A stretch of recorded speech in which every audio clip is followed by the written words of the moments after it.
Hey, my name is Felicity, and today I'll be talking to you about an innovative performance analysis technique to analyse strategy in team event sports.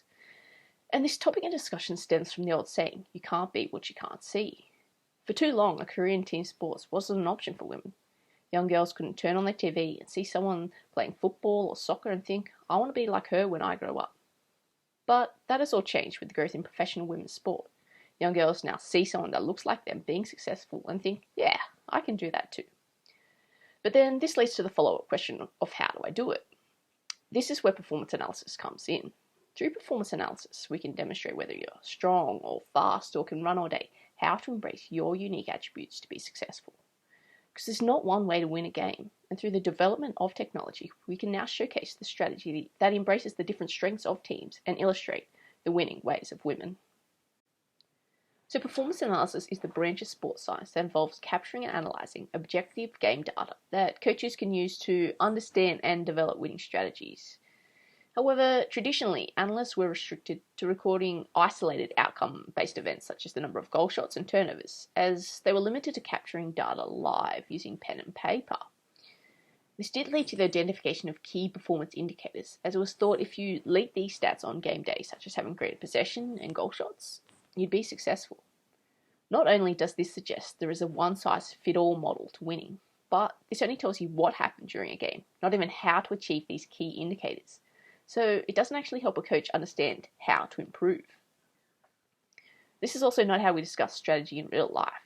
We describe the unique characteristics of how a team plays, otherwise known as a game style, and coaches and players will assess whether a team has played their game style and how it affected the match outcome.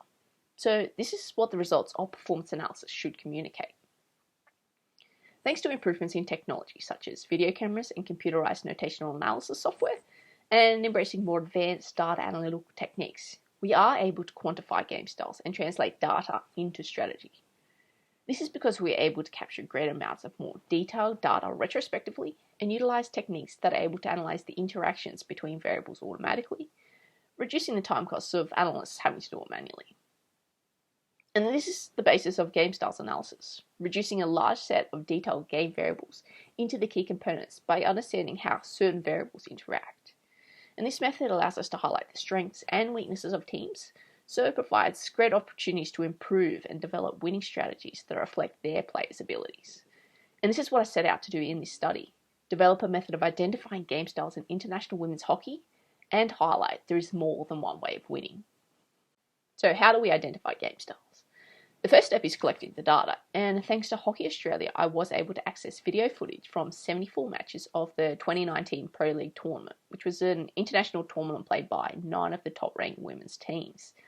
And I used a notational analysis program called Sports Code to capture the variables I needed in a code window, which you can see here. And to develop game styles that reflect how a team plays, I needed to describe how a team attempts to create and defend goal-scoring opportunities, as this is the basis of all strategy. So I recorded every type of game action, stoppage, goal shot, and turnover in relation to field locations, speed and structures of attack, and the effect of the opposition. After capturing the data, the next step is to analyse it to find recurring patterns that reflect strategy.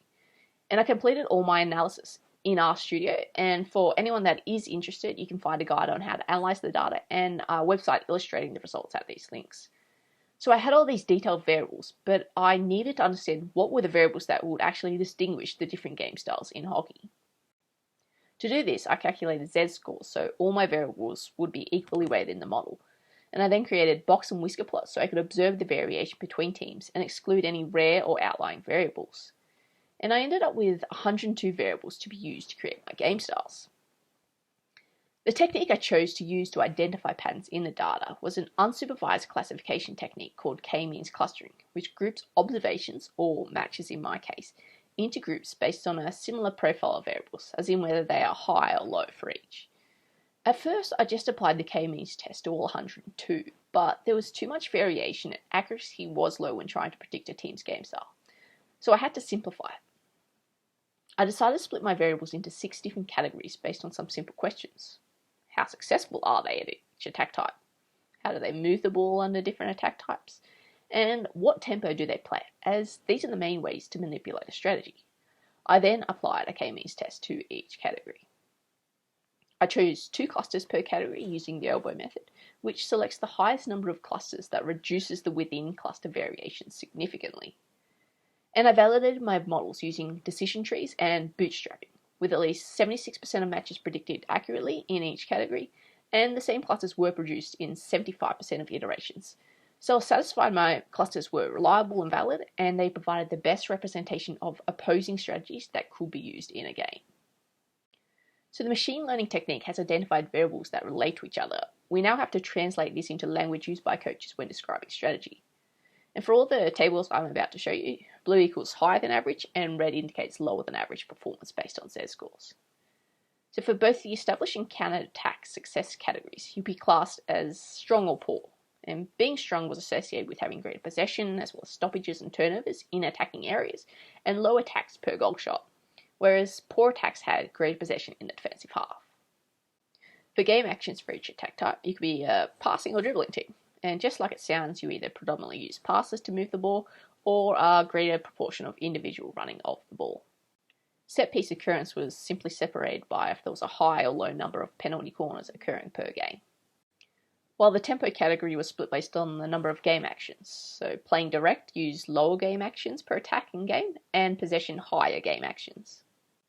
So we have translated data into words. Now I had to actually see how each team performed in each category to determine the overall game style. And to do this, I calculated the percentage of games in which they were placed in the first or second cluster for each category. So for example, how many games were they strong in established attack versus poor, to understand which areas they were strong or weak in. And you end up with profiles like these. So for each team you can see how they perform when winning, losing and drawing in each game style category, with blue indicating they had a high percentage of games in this category, so a strategy that is used consistently, red a low percentage, so something rarely used, and white reflects a category in which they change strategies for different teams. And by looking at the interactions of different categories, we can see common game styles emerge that teams use and describe them as a coach would. So I'll walk you through a couple to illustrate this and show you how different strategies can be successful for different teams. The women's final was played by Netherlands and Australia, and Netherlands have been the dominant side in women's hockey for a number of years, and it's shown through their profile. They're strong in open play, especially when losing or drawing, preferring to pass than dribble, and use a possession approach. So they are a high pressure team. They control the game by repeatedly putting the opposition under pressure in attacking positions, by having high numbers around the ball and using short passes to maintain possession until they can unbalance the defence and create an effective goal scoring opportunity, which they will create many of. In comparison, Australia play direct and are rarely strong in established attacks, especially when winning or drawing. So they play more of a protective approach. They get numbers behind the ball and are absorbing pressure, and they look to attack immediately while the opposition are unbalanced on a turnover.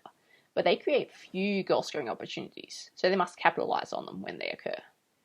It's only when they get behind on the scoreboard do they change strategy and attempt to play a more high pressurised game up the field, with set pieces a key method of scoring as opposed to open play.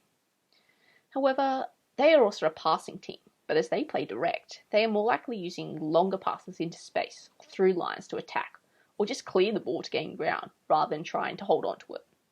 So this just highlights there's more than one way to win, and you need to implement strategies that reflect the abilities of the players in the team. Improvements in technology have allowed improved performance analysis techniques such as game styles analysis, which allows us to translate data into strategy and illustrate how teams use their strengths to be successful. So not only can women now see a career in sport, they can also see, understand and celebrate the unique and wonderful winning ways of women. Thanks for listening, and if you do have any questions or want to talk further on the matter, then please get in contact. Otherwise, enjoy the rest of your conference.